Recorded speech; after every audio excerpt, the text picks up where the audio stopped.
morning, online folks. This is a short class because in class we started with a quiz. So it'll only be about 25 minutes or so.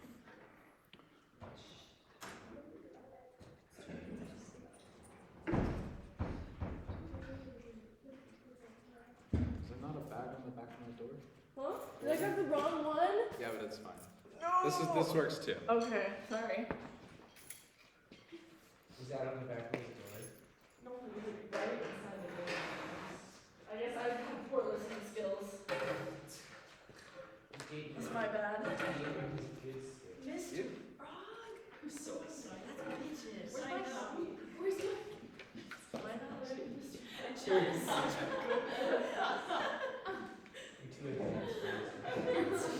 No one has to answer, Mr. That's what I'm saying. Oh, it even has my first stickings written in. Okay, so let's talk about Mr. Frog in a moment. My good friend, Mr. Frog. But, okay, let's just briefly recap. So we talked about marimba, xylo, vibes. Eli, tell me about the marimba. Go. Hit bars make noise. Yeah! Okay, is that what I said? Not exactly. Can you recap what I said? How many octaves do we have? What kind of material is it made of? 4-ish octaves. 4 to check your notes. Uh-oh. What notes? Okay, that's what I'm talking about. Okay. Maybe we should write stuff down. We need to know it at a later point. I know we all like to think our brains are a great receptacle for knowledge, but writing's a parent's gift too. Anyone want to say anything about the marimba? Tanner? Between 4 and 5 octaves. There are little resonators on it, and they're made out of rosewood. And you use yarn mallets to hit the rosewood bars. Okay. To make noise. Pretty good. Great. Xylophone. Ella, you play one type of xylophone? I think it's 3.5 to 4 octaves. Yeah. Really? They're made of, I think, wood and sometimes synthetic wood. Yeah. And they also have resonators. Yep. And you hit them with plastic Sorry. or rubber mallets. Great. Yes, marimba can also be made of synthetic material, right? This one is not. The one in the practice room is not synthetic, but it's Duke, which is like a lesser quality wood. All right, so we have a few different wood types and synthetic materials. Vibraphone, we talked about briefly. Tara. Bars are made out of aluminum. Aluminium. I know. It took everything in me not to say aluminum. It has a pedal so that you can sustain, and then there's also a motor on it that changes. Yes. Does the motor work? Most of the time, no. Ours does. Hey, it's like a 50 win. Ours Ours started freaking out. Yeah. Yeah. Well, that's not important. Ours made some weird sounds, which makes me think it's on the outs. No, it's probably fine. Okay, great. Which leaves us with a couple more to talk about. So I'll go through those quickly, and then we'll take a look at my friend Mr. Frog. So, I have a question about the marimba. I feel like I've seen also like 3.5 octave marimbas. Is that standard, or is that just like No. the crappy one I've seen? The only time, so there's 2 occasions when you might see something like that. The one is like if you're buying a student practice model, Practice model. That makes sense. which is fine for students to use at home, but actually I'll talk a little bit about that in a few minutes, but you would never really see them like at an institution Yeah. or a school, most likely. And that's a good point because it's kind of that's a newer thing. Those didn't used to really exist. And then sometimes you'll see weird stuff from the early 20th century. We kind of talked about this before. Things were totally standardized. There was a lot of like weird sized things. So you might see some wacky things like that. Okay. You might have to move. But we're going to turn around to look at the instruments back there.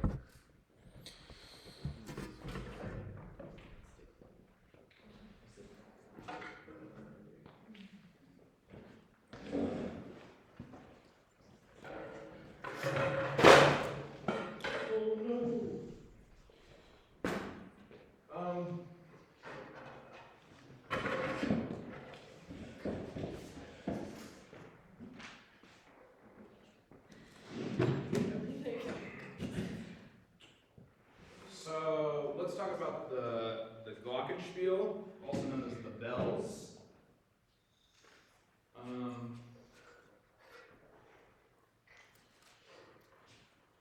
It's such a weird name for it. What? Is It's it? like a weird name for the name Glockenspiel. Who thought of that? German for bells. Bell song. What is Yeah, Spiele's song. Spiel's song? Italians call it the campanelli. I'm not letting you catch up. Thanks, Maddie. Yes, however, if you play percussion professionally, you have to know all the names in different languages because you typically get handed scores not in English. So anytime you're playing opera, it's all in, well, not anytime because there are other languages they did opera in apparently, but most of the time it's Italian. It's like, what am I playing?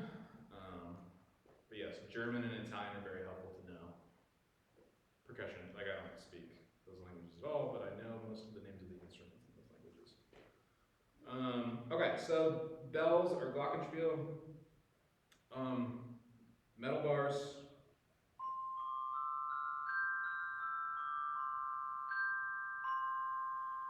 So this is a weird instrument because this is one we have for like wind ensemble concert band uses. This is a pretty unusual instrument even for a college to own. Like it's on its own stand and has resonators. So you're not really gonna see that for the most part outside of like a professional ensemble or a university situation. Like I've maybe seen one high school ever that has a glockenspiel like that. So most of the time, what you're gonna see is a box clock. So I do it upside down. Yep. So one tricky thing with box clocks is they're in a box, and when you put them on a stand, you're just guessing.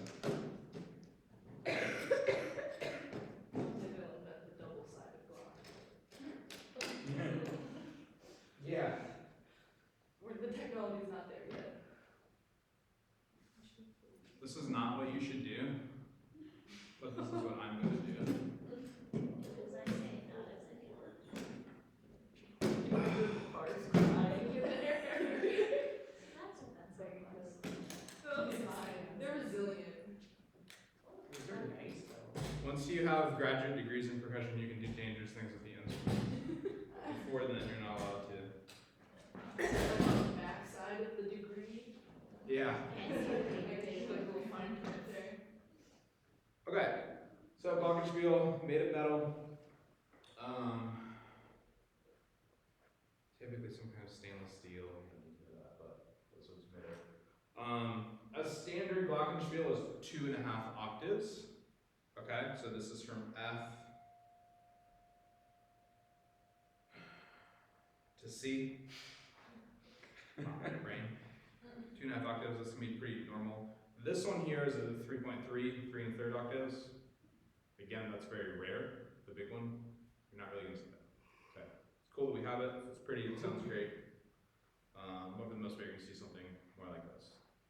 Gonna come in a box, pull the cover off.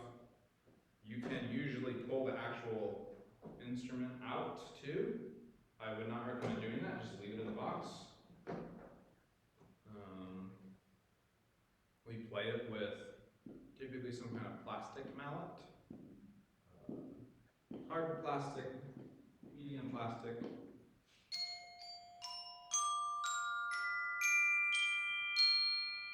It sounds 2 octaves higher than written. So this is a middle C, but it's actually 2 octaves higher than a middle C. One thing I think people don't totally realize till they kind of like listen to a glockenspiel on its own, this is a lot of overtones. It's actually not a super clear instrument pitch-wise, like the attack sort of is, but like there's a lot of sounds happening, so it's kind of interesting. The bars are usually on different levels, okay? So the only instrument that typically you're going to see the bars on the same level is the vibraphone. Everything else you're typically going to see the manuals stacked. Okay. I have a question. Yeah. So at my old high school, with our bell set, we had metal mallets. Is that normal? Yeah. So it is a thing. There's some brass mallets in the cabinet too. I have. So yeah, brass and aluminum mallets do exist for. You should only ever use them for Glockenspiel. You should not use them for xylophone. You should not use them for vibraphone. The only other instrument you use them for, which we might talk about for like 5 seconds, is crotales, because they're very similar to bells. You're never going to see those in high school in North Dakota or most states for that matter. Texas, sure. California, sure. But not in most places. These are tiny brass mallets, which are like specifically for one thing, which is.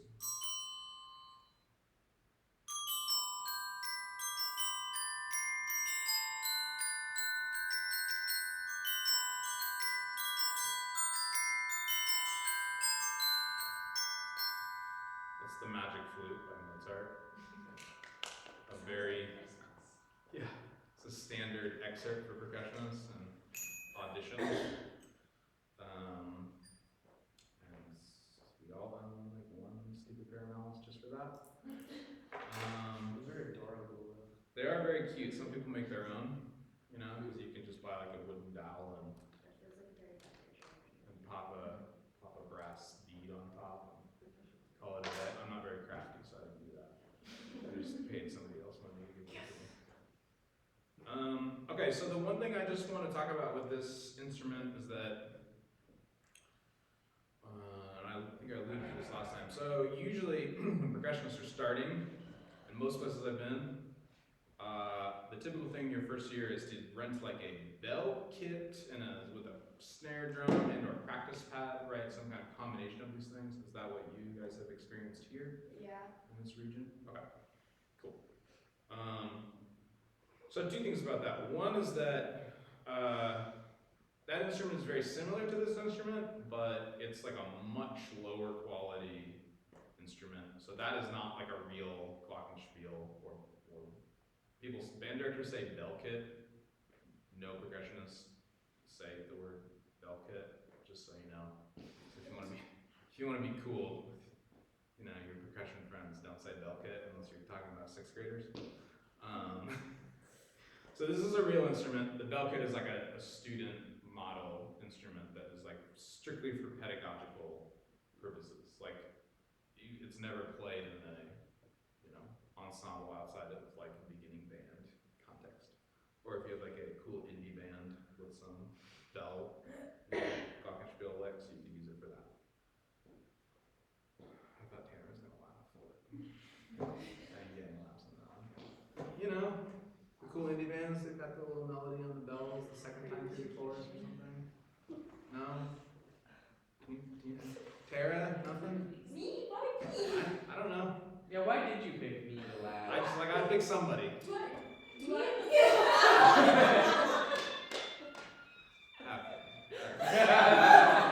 Settle down.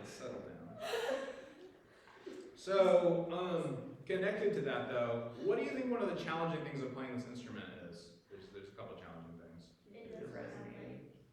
It's really loud. It's really loud, okay, so it's hard to control volume. Okay, that's one problem. Tanner, what you say? It like always resonates, it's always ringing. It always rings. So when you're playing an orchestra and like Rimsky-Korsakov is orchestrating for Glockenspiel, that's not a problem because he knew what he was doing. But when you're just playing like Mary Had a Little Lamb and you're trying to play with the clarinets and the trumpets in 6th grade band, it can be kind of annoying, right? It'd be a problem because all of a sudden all the notes are sort of bleeding together. What else? The bars are probably smaller than The bars are very small. So this is a thing I've thought a lot about with beginning students. Because I have worked like with beginning students extensively, and it's always a problem for them, the young kids, to like, they're learning how to read, and then they're supposed to hit this instrument, but they actually don't have a physical connection. So you're hitting with a mallet, but percussion is one of the few instruments where you're not literally touching your instrument. You have a mediating thing between you and your instrument, which is a right? Everybody else pretty much gets to touch their instrument. And I would say most beginning directors are just not aware of how difficult it is for the students to basically hit an instrument that they're not touching while looking at music, while they're supposed to see a conductor. And they also like can barely read music because they're beginning band students, right? It's very, very difficult. I think it turns a lot of people off. The other thing that happens, and I don't have like all the solutions for this. This is like you need to think about how to address this if you're in this position. The other thing that tends to happen with beginning students in percussion is they just want to memorize the music because it's easier, at the beginning especially, it's easier for them to be like, well, I can kind of memorize Mary Had a Little Lamb. This is only 8 measures long, it's only, whatever, 5 notes. I can just do that, and that's actually easier than me trying to learn to read music. So that can get you through, for a while, but then of course, as you know, when you go on, especially, your second year and you're playing like short band pieces, that's gonna be hard to do that. So it's just something to be aware of. What Elizabeth brought up, the practice like xylophone, marimba things that are like 3.5 octaves, there's a couple companies making these now, and they actually are a way better option for students, beginning students. They basically look like a small xylophone, and they don't come with their own frame, they're just like, they're kind of like a box. It doesn't come in a box, it comes like in a bag, usually. But it's like, it looks like basically you're carrying a small keyboard with you. And then typically you use like a keyboard X stand like this one, and they just go on the X stand. I actually like this idea way better, but I think and I'm curious to see over the next several years if there's a shift in like educational uses with percussion, like if we switch the pedagogical approach to the beginners to using that instrument, because I think it's much better for them, but there's a lot of inertia to not use it, right? It takes a long time to change things, and a lot of people have to be invested in doing it. So I don't know if that'll happen, but I do endorse that. The other problem is they're just more expensive, right? I mean, they are much more affordable than buying a real instrument. Obviously, like buying a real marimba or xylophone is very expensive. Renting a bell kit is probably, I assume the price is basically the same as renting a trumpet or a clarinet for the year, whatever. Because I would say most students probably are renting their first year for a few years in band, I would say. Is that? Yeah. Typically people aren't like going and spending, I don't know. What's a beginning trumpet model cost? $300. $300. I guess some parents maybe are doing that right away, but probably a lot of them are just renting for the first year. It's the same thing with bells, right? So you can buy sort of the beginning bell kit. It's like the bells and the practice pads. Sometimes there's like a snare, like a basic snare drum too, and those are like $200 to $300, I would say. Whereas buying the practice xylophone marimba situation is more like 5, 6, maybe a little more, and it's not heavier because the bars are actually much lighter, but it is bigger to carry around, so it's harder for the students, I think. So I don't know. There's advantages to each. It's like a conversation people should be thinking about, but yes. So if you are like a band director for like this high school, elementary school, and you don't have any mallet percussion, is the Glockenspiel should be your first one, or do you have a? That's a good question. I would say if the goal is, or if mostly what you're dealing with is beginning students, actually maybe not. Maybe it's better to buy something like a practice instrument that's bigger, especially if it's coming out of your budget.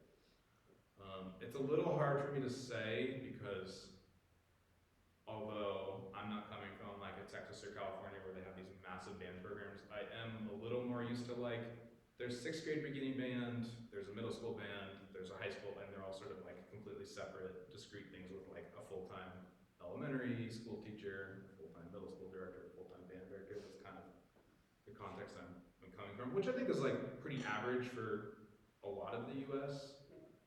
But I also understand that in more rural communities, that's not always the case. And there are parts of Oregon where I grew up that are like that too, where there's like 12 kids in the band program from 6th to 12th grade, and the band director's like arranging stuff for the weird combination of instruments. And so like I get it.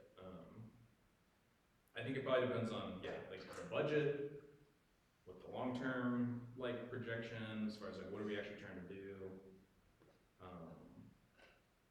Yeah, and sort of the ages. If it's just like the student has to rent something, and that's the only option, then they're probably just gonna rent it. Okay, but if it's like you're spending some money out of your discretionary budget, it might be good to have something a little more substantial. Does that help? It's kind of a vague answer. But yeah, but I do think those practice instruments are really cool, and I can send a link at some point. Because like when I started 6th grade band and was playing bells, like that did not exist, and it exists now, but people don't really use it. But anyway, okay. Any questions about? Good. Are we doing on time? I don't have a lot. 44. Okay. Let's talk about Mr. Frog next time. You can contemplate Mr. Frog. I will. Oh.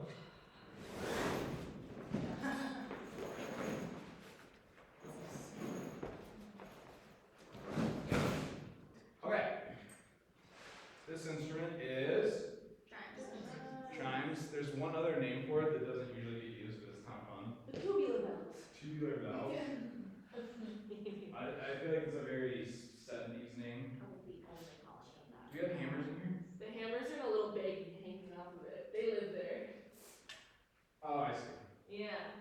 And then they just have a soft side and a hard side, and beware, sometimes the soft side just falls off. Yeah. We keep gluing it back on, so hopefully they're on there good. Okay, chimes. This is another instrument where like, well, you might have these at your school. You probably won't, but you might. You have like a really scary set. You probably have a set that looks like it should be in the basement scene of Pulp Fiction. Jesus Christ. Cool. Okay, chimes are tubular bells. Typically 1.5 octaves. Pretty much it's always going to be 1.5 octaves unless it's some specialty set, which is very unlikely to be one.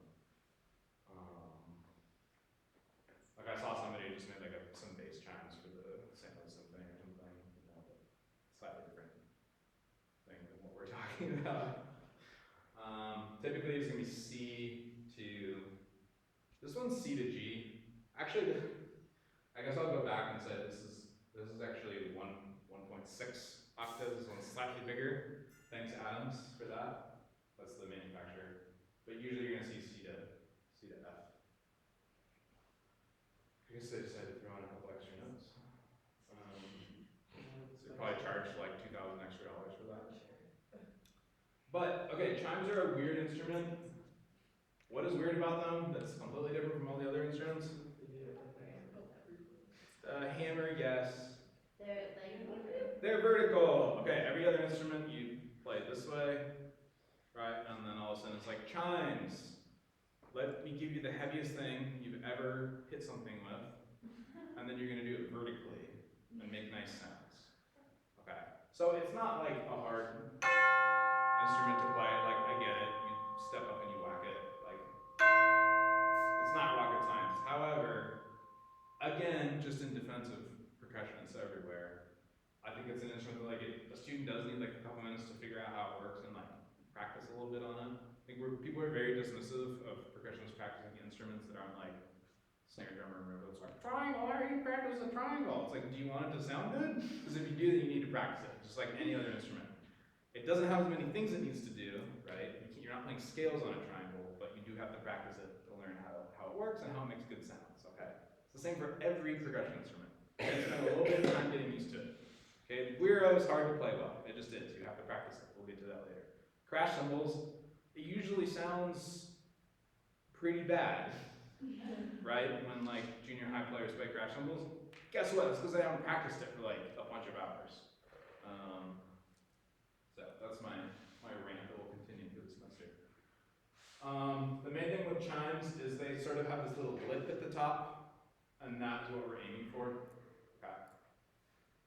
If you hit on the bar, it doesn't sound good. It's also bad for the instrument.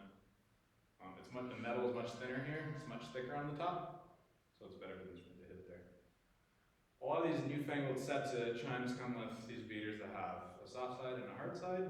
Okay, hard is for play loud. The soft side is for when you play soft, but they're really soft, so you have to get the hang of like,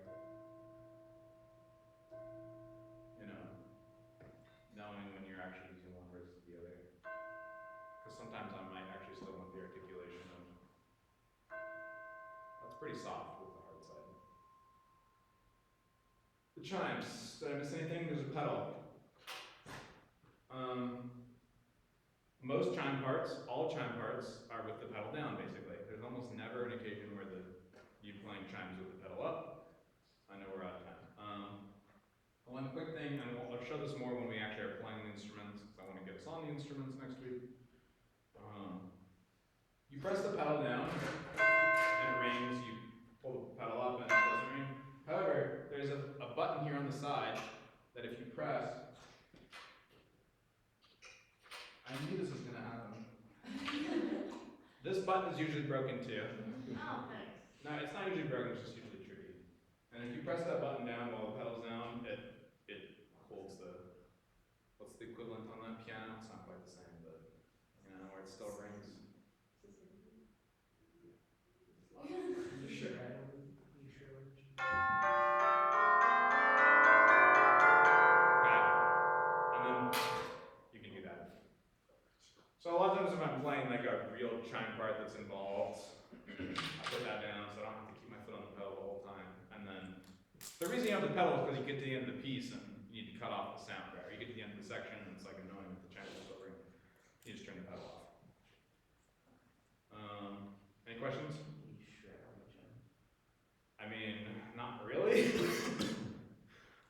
There's a couple solo chime pieces out there. Anything cool? I really don't. For industrial loops, I had to play. Yeah, weren't you like on like ding ding ding ding? Yeah, it was da da da da da da da da da da looped for like 18 bars on the chime, so I was. I did once play does anyone know the composer James Barnes? It's like a big band composer. Sure. Anyway, it doesn't matter. But his music's not very good. Probably shouldn't. He's fine. He was faculty at a university that I attended, and he wrote some new piece that we had to play. And he wanted like 2 stereophonic chimes happening in the balcony. So I was like in the balcony shredding on chimes. Of course, like the band is like 100 feet away. We're not with them. Yeah, that's right It's there. impossible. Did you have to help hoist him up there? No. Okay, well at least you got that going. Yeah. Actually, I probably did. Do you want these back? No. Keep Mr. Frog, and we'll talk about that on Tuesday.